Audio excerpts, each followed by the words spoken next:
Este, vamos a ver si terminamos con el Edipo en Freud tomando lo que plantea, digamos, el desarrollo que hace en el capítulo 3 del yo y el ello, llamado el yo y el superyo, ideal del yo.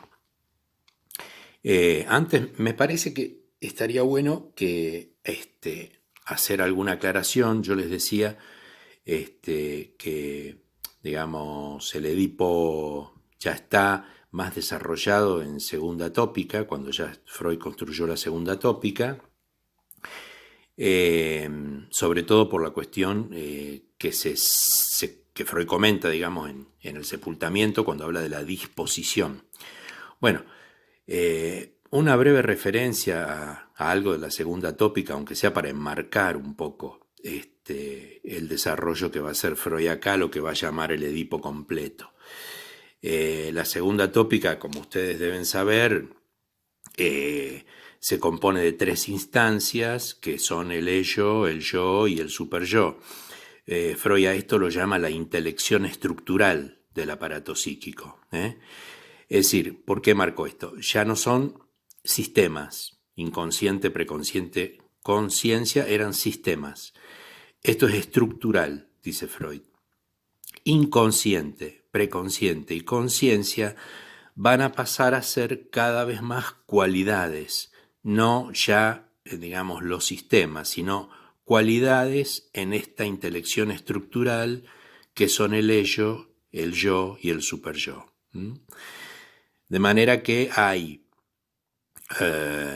un ello que es para Freud totalmente inconsciente, un yo que es inconsciente, preconsciente y consciente, y un superyo igual, que es inconsciente, preconsciente y consciente, como cualidades dentro de las 3 nuevas instancias de la segunda tópica.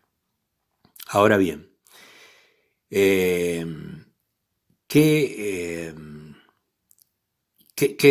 introduce esto?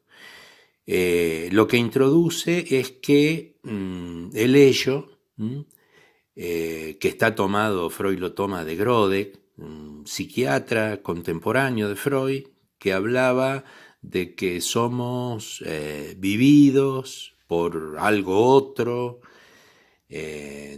digamos, diferente de nosotros mismos, y que son fuerzas oscuras y desconocidas.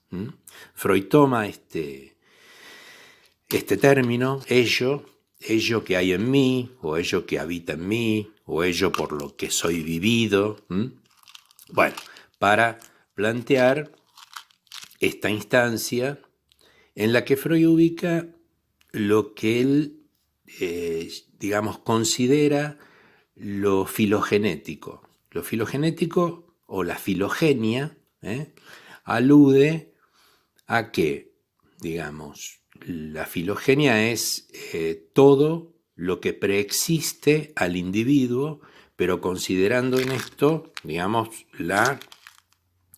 hay como una idea bastante darwiniana, me parece ahí, que tiene que ver con cierta historia y cierta evolución de la especie. Es decir, partiendo de los tiempos primordiales, el ello está constituido específicamente por todo lo que, podríamos decir así, me precede, todo lo que existe antes de qué, antes de la ontogénesis, es decir, antes de la génesis del ser, entendiendo ahí como ser el yo y el individuo, digamos. Hay algo de esta idea que ya estaba esbozada en el narcisismo, de que el individuo se gesta y se constituye en determinado momento, es pasajero, es perecedero, y lo pulsional lo trasciende y trasciende a otros, incluso futuros individuos. Bueno, algo de eso está en la cuestión del ello, es decir, como filogenia. También lo podemos tomar, también la filogenia se toma como la genealogía de alguien, en el sentido de lo que lo precede. De manera que También otra curiosidad, digamos, este prefijo filogenia, la filología, por ejemplo, que tiene que ver con el estudio de, se denomina así, el estudio de es un antecedente de la lingüística, el estudio de la evolución de los términos y del lenguaje. Bueno, también se aplica a la biología, obviamente el tema de la filogenia, siempre en este sentido de la evolución de las especies. Pero en Freud el ello va a ser más bien, digamos, la sede de las pulsiones, en tanto las pulsiones, bueno, preceden mi existencia, la existencia de el yo, o de lo que va a ser, digamos, el psiquismo ya formado, compuesto precisamente de esa instancia psíquica ello, como todo lo que me precede, el yo como, bueno, el yo de narcisismo, lo que alguien es como yo, en función de ir diferenciándose del ello, y el superyo como, bueno, la instancia moral, ética, heredero del complejo de Edipo, todo lo que ya de alguna manera hemos hablado. Pero esto para enmarcar un poco por qué, digamos, hay una premisa ahí que Freud plantea, que es que, bueno, cuando alguien nace, es puro ello. Y el yo se va desarrollando, se va diferenciando del ello, en principio, dice Freud, por el contacto con el mundo exterior y por la percepción. Es decir, la percepción y el contacto con el mundo exterior van generando este yo diferenciándose del ello.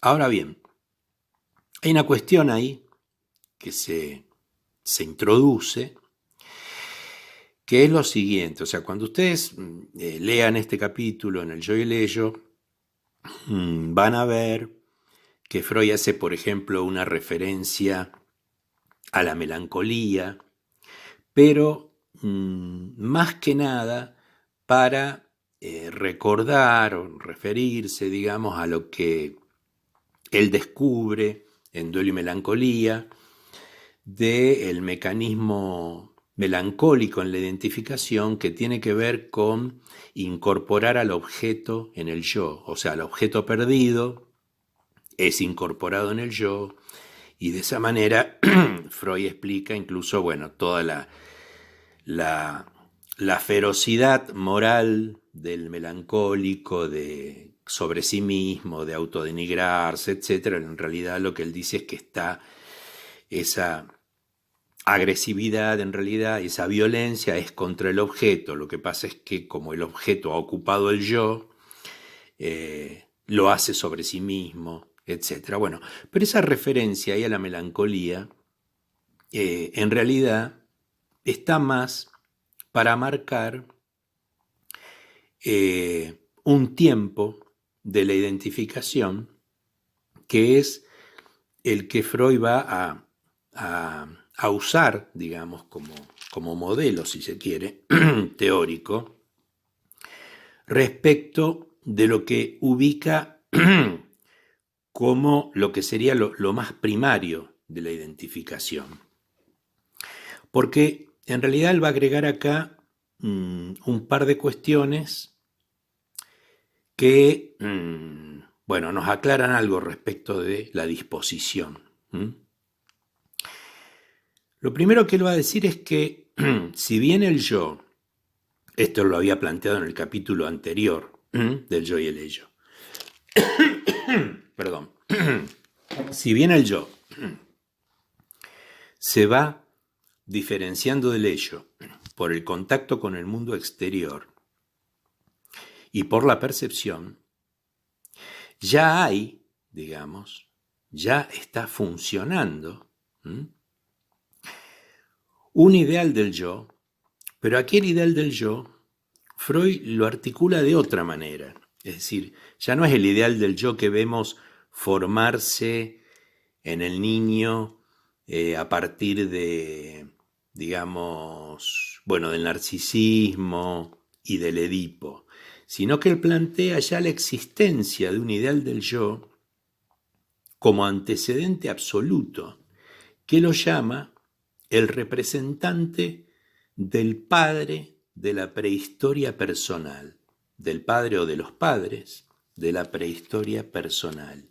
Y él dice que esto ya está funcionando en esa diferenciación del yo progresiva respecto del ello. Es decir, fíjense el carácter genealógico, ancestral, podemos decir, que hay un ideal del yo ya ahí orientando de alguna manera de qué modo ese yo se va a diferenciar del ello. Es decir, que no va a ser la percepción y el contacto con el mundo exterior, no va a ser una percepción virgen, desnuda, sino que podemos decir, yendo a la carta 52, ya va a haber algún signo perceptivo que está orientando eso, que es la existencia de ese ideal en, digamos, previo a la génesis del sujeto y que va a orientar la génesis de ese sujeto, va a orientar esa ontogénesis en sí misma, por un lado. Y por otro lado, respecto de esa cuestión de la identificación melancólica, decía, me desvié con esto del ideal, pero retomo, Freud dice que ante todo el yo, es decir, en el ello hay objetos perdidos. Hay objetos perdidos para el ello y que el yo puede ofrecerse como un objeto de amor para el ello. Raro esto, ¿no? O sea, ¿qué es el ello? ¿Quién es el ello? Bueno, pero que el yo, en principio, en esta fase tan primaria del yo, puede ofrecerse como objeto de amor del ello. Es decir, quedar tomado como objeto por eso que lo precede, por esa filogénesis que lo precede, y constituirse allí como un objeto. Como el modo más primario de identificación, es decir, ser primero un objeto y no un sujeto. A este respecto, digamos, hay un escrito de Lacan que les recomiendo, tiene bastante que ver con esto y con otras cosas también, pero que se llama Observaciones sobre el informe de Daniel Lagache. Bueno, más allá de todo lo que Lacan plantea ahí, él comenta que Lagache plantea justamente un yo objeto, que sería este primer modo de ser del yo, como objeto del ello. Y un yo sujeto, que sería el yo que ya se va terminando de constituir por identificaciones ya más secundarias, en donde están incluidas las identificaciones edípicas. Pero que, digamos, lo que Lacan plantea, bueno, Lacan no adhiere totalmente a esta diferencia que hace Lagache, de un yo objeto, un yo sujeto, pero, digamos, Lacan aprovecha esto para situar al ello. O sea, Lacan dice que en definitiva el ello freudiano, como lo que antecede a todo yo y también a un sujeto constituido en el sentido lacaniano, en realidad, dice Lacan, ese ello es un polo de atribuciones significantes, es decir, un lugar donde hay significantes que evidentemente me preceden. ¿Pero por qué me preceden? Me preceden como yo porque en realidad yo soy hablado por el otro, dicho por el otro, tengo un lugar asignado por el otro, entendiendo aquí por otro, digamos, una manera de situar a, a todos los semejantes y a esa, precisamente esa estructura que me precede y en la que voy a nacer, digamos. Soy hablado por el otro y soy objeto ahí. Entonces, Lacan lo que plantea es que en realidad el sujeto, en ese polo, digamos, de atributos significantes que él ubica como el ello, es un agujero. Es decir, un agujero que podrá llenarse con ese yo objeto, pero que en realidad esa identificación, digamos, primaria y primera, es el yo como puro objeto. No hay un sujeto constituido todavía allí. Esto también, ¿se acuerdan ustedes que dos cuestiones quiero mencionar? Cuando hablábamos del yo placer, cuando Freud decía que cuando el objeto entra en la fase del narcisismo primario, y uno podría preguntarse ahí, ¿qué objeto? ¿Cuál es el objeto que entra en la fase del narcisismo primario? Bueno, ese yo objeto, que al mismo tiempo en el yo placer justamente va a constituir al mismo tiempo que va a romper eso, porque va a expulsar algo, decíamos. Entonces ya ahí no hay una absoluta identidad con un objeto, ya se empieza a producir otra cosa. Bueno, es una punta que les dejo ahí para pensar. Y la otra es cuando en la fase fálica hablábamos de que Freud plantea esto de las polaridades. El tiempo de la elección de objeto, sujeto-objeto, actividad-pasividad, propio de la fase sádico-anal, y fálico-castrado, propio de la fase fálica. Bueno, ese tiempo de la elección de objeto, sujeto-objeto, es algo que se amplía con esto, o que, digamos, lo podemos ir revisando y ampliando de distintas maneras, porque aquí está primero el yo como objeto, después ese yo tendrá que subjetivarse, y eso es en el tránsito, evidentemente, por el narcisismo completo, digamos, por el narcisismo en el sentido del tránsito completo, por la fase del narcisismo, y que ya desarrollamos, y obviamente por las identificaciones edípicas.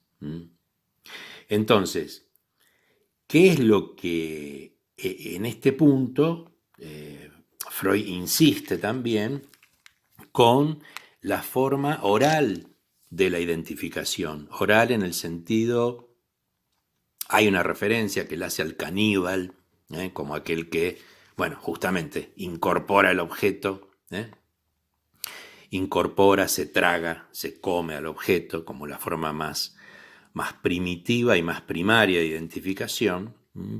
Aquí, digamos, uno podría decir, el yo se hace el objeto del ello, se hace el objeto del ello, y eso de, digamos, incorporar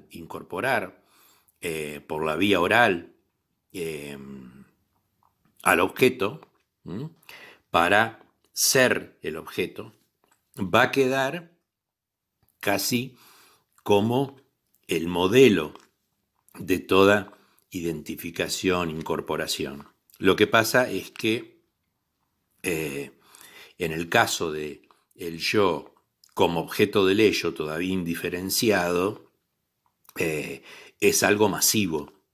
Luego esto se va a referir a aspectos parciales. En la identificación secundaria puede haber una incorporación de cuestiones del padre, de la madre, de los padres, lo que, digamos, se desexualizaba y constituía el superyo, pero esto ya es de aspectos parciales.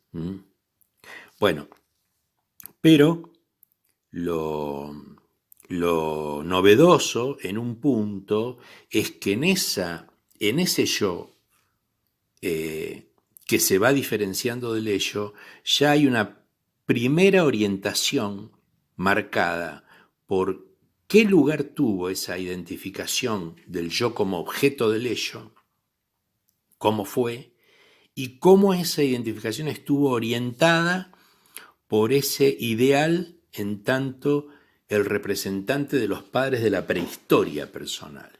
Es decir, que podemos pensar ya en la genealogía familiar, todo lo que antecede al sujeto, y bueno, que Lacan, como les decía, lo pone a cuenta de los atributos significantes, el polo de atribuciones, dice él, significantes, que están ya esperando al sujeto cuando nace. Es decir, que esa genealogía es transmitida, digamos, expuesta en juego por el orden significante, es decir, por la estructura del lenguaje.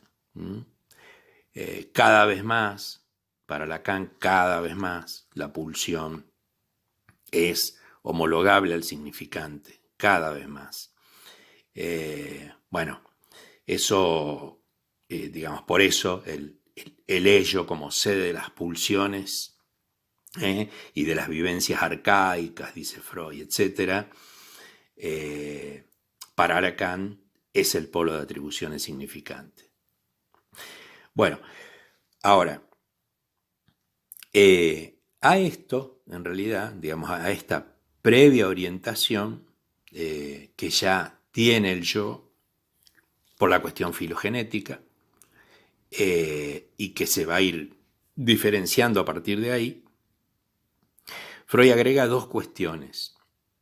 Él dice, bueno, en realidad lo que llamamos el Edipo simple tal vez es lo que se nos presentó por una cuestión práctica a partir de la clínica y de también, bueno, lo que se iba produciendo en los análisis. Pero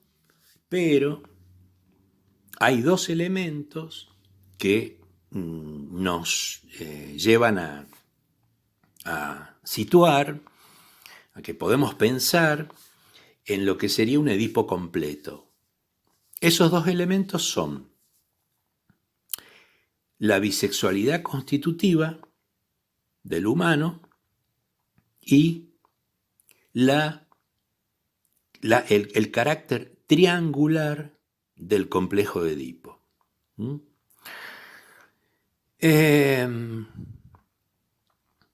La bisexualidad constitutiva, ¿cómo tomarla? Porque en realidad no parece querer decir en Freud que todos somos constitutivamente hombres y o mujeres. En realidad la bisexualidad constitutiva es en el sentido inconsciente. Es decir, que podemos, tanto los varones como las mujeres, podemos estar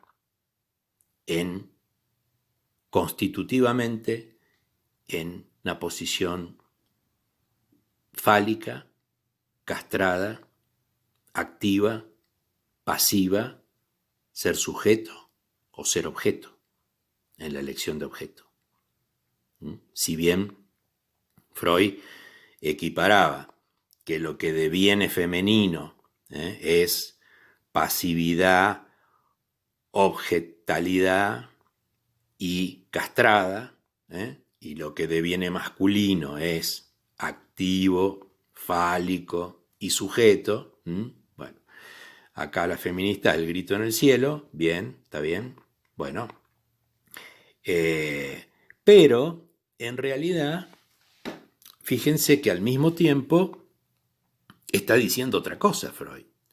Es que no, es que esto es el tipo que se tiene, y tal vez incluso más, bueno, en su época, por supuesto, es el tipo que se tiene de que lo masculino es eso, lo femenino es eso otro, pero que en realidad varones y mujeres pueden estar precisamente orientados por las distintas identificaciones que se pueden producir en una mixtura de todos estos elementos: activo, pasivo, objeto, sujeto, fálico, castrado. Es decir que, en realidad, esto amplía absolutamente el Edipo. Y por la forma triangular, dice él, del Edipo. ¿Por qué? Porque acá el 3, es importante el 3, porque, digamos, en el narcisismo la cuestión es el término, el número es 2, digamos. O bueno, digamos, para el Edipo es lo que pone, digamos, al sujeto como uno entre dos, es decir, el niño, el padre y la madre. Entonces ahí hay toda una negociación, si ustedes quieren, respecto de la elección de objeto y la identificación, porque se las tiene que ver, por eso ya ahí es secundario el tiempo, se las tiene que ver con uno y con el otro del Edipo. Entonces la bisexualidad constitutiva, activo, pasivo, etcétera, todo lo que decíamos, se tiene que poner en juego con el padre y con la madre. Ya no es el 2 de el yo, objeto para el ello, el yo y el objeto en el sentido del narcisismo, sino que podríamos decir es el yo que se ha constituido por identificaciones primarias y además el yo que se pone en juego, pero al menos con dos objetos, el padre y la madre. Y entonces, aquella identificación primitiva, primaria, de cómo fue dicho, o cómo se fue diferenciando ese yo del ello, y qué lugar tenía en función de aquella filogénesis y de aquel ideal ya como representante de la genealogía del padre. Si ustedes quieren, se pueden remitir hasta en el mito freudiano, hasta el padre de Totan y Tabú, que ya estaba allí desde siempre, eso que estaba allí desde siempre. Entonces, fíjense que ahí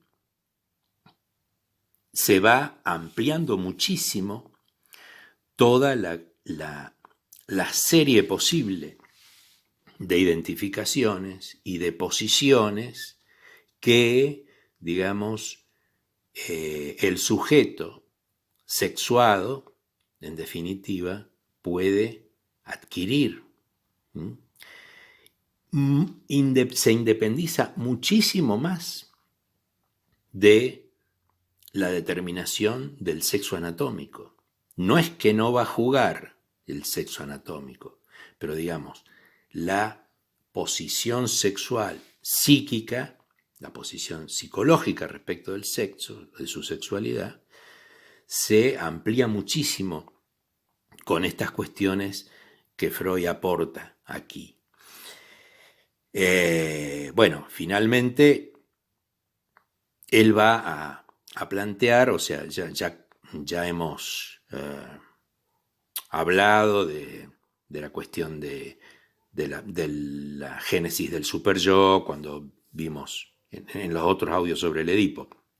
Pero lo que Freud va a recordar, una vez más acá, la cuestión de que las identificaciones y lo que se incorpora de uno o del otro, de ambos progenitores, a partir de la desexualización y la sublimación, va a formar parte del superyo, dice Freud, pero agrega algo que no había dicho hasta el momento, que es que se puede hablar de un Edipo positivo y un Edipo negativo.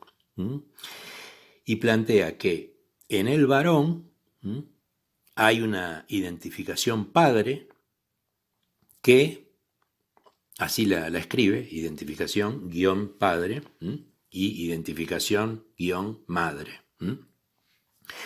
Que la identificación padre en el varón retiene al objeto madre, es decir, en el Edipo positivo. Es decir, la identificación con el padre para retener a la madre o algo de la madre como objeto. Pero, dice Freud, que también puede retener al padre como objeto en el Edipo negativo. Es decir, ven, ahí está la identificación en el sentido de que también puede estar al servicio de conservar al objeto, no de ser como el padre para tener a la madre, sino de ser como el padre, pero para tenerlo al padre como objeto. Ven que ahí la identificación se hace mucho más esquiva, digamos, porque no, digamos, hay que ir especificando mucho más. Yo diría, bueno, precisamente ahí está la función de la escucha, ¿no? En el análisis. Pues no se podría, si hay una identificación padre, bien, perfecto, hay una identificación padre, pero ¿para qué? Bueno, Freud dice, si el Edipo es negativo, es para tener al padre como objeto. Se hace el padre, pero como la identificación melancólica, que incorpora al objeto, pero para tener ese objeto, no porque haya elegido a la madre. Y, digamos, en el Edipo positivo, siempre estoy hablando del varón, no, es como el padre, pero esa identificación es mediadora en el sentido de la elección de objeto dirigida a la madre. Freud dice, bueno, y viceversa respecto de la niña, ¿no? Es decir, que lo mismo vale para la niña. La identificación madre para, en el Edipo positivo, tener al padre como objeto, o la identificación madre en el Edipo negativo de la niña para, digamos, identificarse con la madre, pero para tenerla como objeto. Así que sería la posición homosexual, ¿verdad? O la posición homosexual en el varón, en la identificación padre, si es para tener al padre como objeto. Homosexual o bueno, o pasivizante en el hombre. Bueno, pero en este sentido es que yo decía que cuando hablábamos del Edipo y en relación a la actualidad de las cuestiones de género, que a mí me parece que, digamos, estas cuestiones que Freud abre acá, solo las abre, digamos, ¿no? Pero me parece que Lacan va a estar muy atento a estos asuntos, los va a considerar. Digo, ese escrito que les comentaba de Lacan es interesante, lo que aporta sobre la segunda tópica y cómo articula el narcisismo a la segunda tópica en relación al ello, etc. Digo, es interesante porque el narcisismo está planteado por Freud en el contexto de la primera tópica. Bueno, decía, a veces me desvío con mis propios comentarios, bueno, decía que me parece interesante, digamos, esta cuestión del Edipo completo en Freud, eh, que es lo que él considera que hay que empezar a tener en cuenta más allá de los hechos puntuales de la clínica, como posibilidades del Edipo, que esto sí me parece que es interesante y que permite, digamos, al psicoanálisis dialogar en cierta manera con las cuestiones actuales respecto de las problemáticas de género. Bien, eh, creo que con esto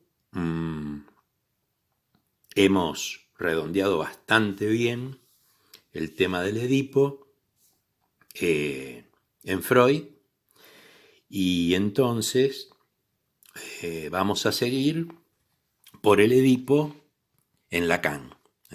O sea que el próximo audio lo vamos a titular Edipo Lacan. 1, 2, los que hagan falta.